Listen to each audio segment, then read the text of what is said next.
नमस्कार दोस्तों, मैं भरत। आज हम एक नए विषय के साथ। दोस्तों, आप सबको पता होगा कि आजकल पूरे राजस्थान में जिस भी सोशल मीडिया प्लेटफॉर्म को आप खोलो, उसमें केवल एक ही न्यूज़ आपको दिखाई दे रही है। वो है विद्या संबल योजना। अब विद्यार्थियों, ये विद्या संबल योजना आपके लिए वरदान है या अभिशाप, इस पे हम आज चर्चा करेंगे। और आज हम समझने की कोशिश करेंगे कि यह हमारे लिए विद्यार्थियों के हित में है या फिर सरकार के हित में। दोस्तों, विद्या संबल योजना, ये योजना आज की योजना नहीं है, इस सरकार की योजना नहीं है। इससे पहले भी ये योजना कांग्रेस सरकार में चलाई की गई है। इसके माध्यम से विद्यार्थियों के लिए शिक्षकों की आवश्यकता की पूर्ति की गई है। इसमें स्कूली एजुकेशन और कॉलेज एजुकेशन दोनों में शिक्षकों की पूर्ति विद्या संबल योजना के माध्यम से की गई है। परंतु दोस्तों, इस योजना का फ़ायदा विद्यार्थियों के लिए है, न कि एस्पिरेंट के लिए। एस्पिरेंट को इससे नुकसान होगा। एस्पिरेंट इसके माध्यम से ये योजना स्थायी नहीं है, ये अस्थायी है। जैसे कि स्कूल के अंदर जो पद रिक्त है, उस पर अगर स्थायी शिक्षक आ जाता है तो अस्थायी शिक्षक को उसी समय हटना होगा।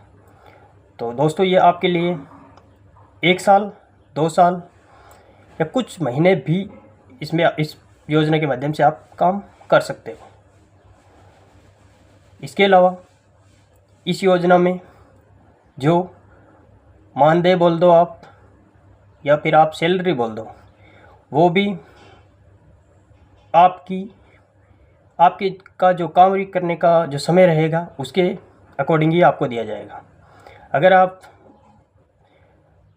3rd ग्रेड L1 L2 में कार्य करते हो तो आपको प्रति घंटा 300 रुपये या फिर अधिकतम 21,000 रुपये का सरकार की तरफ से प्रावधान है।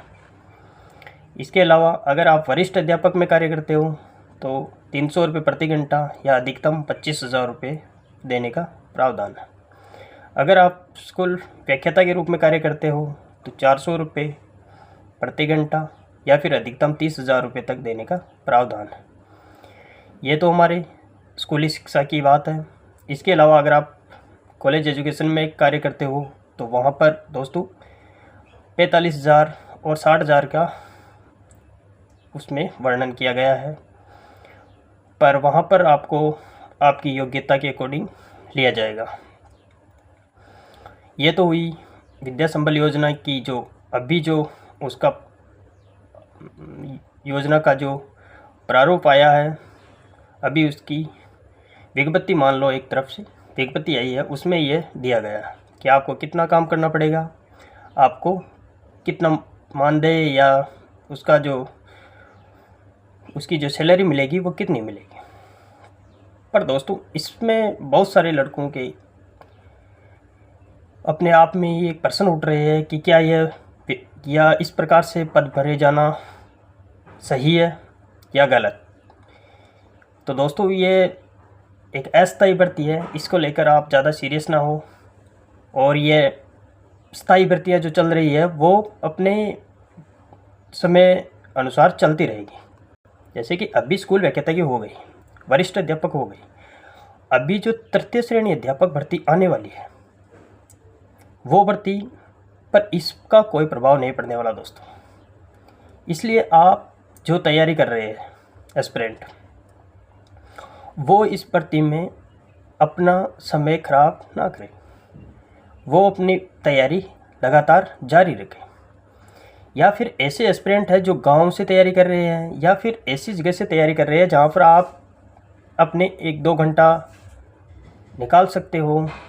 आसपास अगर आपको स्कूल मिल जाए कि आप जाकर अपना समय दे सकते हो, तो आप इसे ज़रूर ज्वाइन करें और नहीं तो अपनी तैयारी को बरकरार रखें।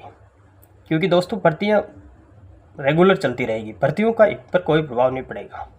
ये केवल अस्थायी है और कुछ टाइम के लिए है। हो सकता है विद्यार्थियों को भ्रमित करने के लिए हो सकता है सरकार को कोई अपनी प्रशंसा करवाने के लिए हो कि हमने इस ऐसे भी कार्य किए, लेकिन इससे पहले ये कार्य हो चुके हैं। और रही बात कि कुछ एस्पिरेंट ये सोच ले कि हम इसमें लग जाते हैं, बाद में हम स्थायी हो जाएंगे, तो इसका कोई प्रावधान नहीं है दोस्तों। पहले भी ऐसी कई योजनाएं आई हुई है और सारी की सारी योजनाओं के माध्यम से लड़के लगे हुए हैं, एस्पिरेंट लगे हुए हैं और कोर्ट के चक्कर भी काटते हैं, लेकिन किसी को स्थायी नियुक्ति का इसमें कोई प्रावधान नहीं है। इसलिए आप अपनी तैयारी को अपनी वैकेंसी के अकॉर्डिंग जारी रखें और आपका उद्देश्य जो सरकार की तरफ से परमानेंट वैकेंसी आती है उसमें अपना 100% देने की होनी चाहिए। इसके मोह में आके आप अपनी तैयारी को ना छोड़ें, पढ़ाई रेगुलर जारी रखें। अभी के लिए ये वैकेंसी सरकार की तरफ से आई है ताकि जो स्कूलों में विद्यार्थी पढ़ रहे हैं उनकी भविष्य का जो सरकार ने ध्यान में रखते हुए ये पद भरने की कोशिश की है। ये एक तरफ से सरकार पता नहीं कैसे क्या, लेकिन मैं भी उसके पक्ष में नहीं हूँ। और अगर आप अपनी राय बताना चाहते हैं तो मुझे कमेंट में ज़रूर बताइए कि मुझे क्या ये योजना सही है, हमारे हित में है या हमारे अहित में।